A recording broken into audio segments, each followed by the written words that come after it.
సోమేధనం వస్తాయి. అందుకని ప్రభుత్వం ఏది ఎవరికి ఉచితంగా ఇవ్వకూడదని నా అభిప్రాయం. కొంతమంది కదా సార్ ఫ్రీగా వస్తుంది అదేం పోయింది పోయేది మీ ఆరోగ్యం. ఉదయం అది ఫ్రీగా తీసుకోవడం, సాయంత్రం దాన్ని అక్కడ ఇచ్చి మనం పుచ్చుకోవడం జరుగుతుంది. అవునాడు కానీ భయంకరమైన సత్యం. అందుకని ప్రభుత్వాలు ఉచితాలు ఇప్పుడు ఉచితంగా ఏమి ఇవ్వాలా?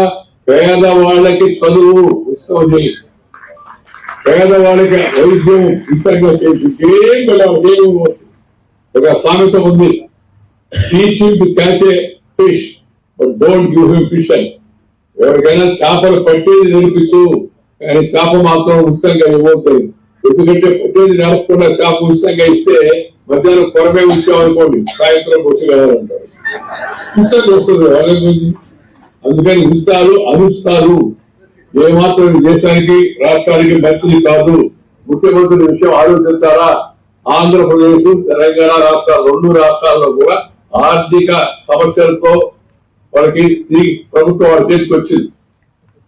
చంద్రబాబు నాయుడు గారు చేశారని అన్నం, లేకపోతే అక్కడ ఉన్న రేవంత్ రెడ్డి చేశారు. కానీ వాళ్ళ పరిస్థితి ఏంటుందో అప్పులతో రాష్ట్రం వాళ్ళకి చేసుకొచ్చింది.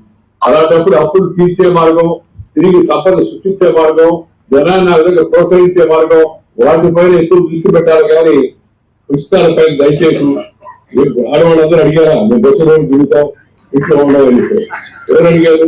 ఉచితంగా ఎవరికన్నా కాలు చేయి సరిగా లేని వాళ్ళకి ఎవరైతే ఉన్నారో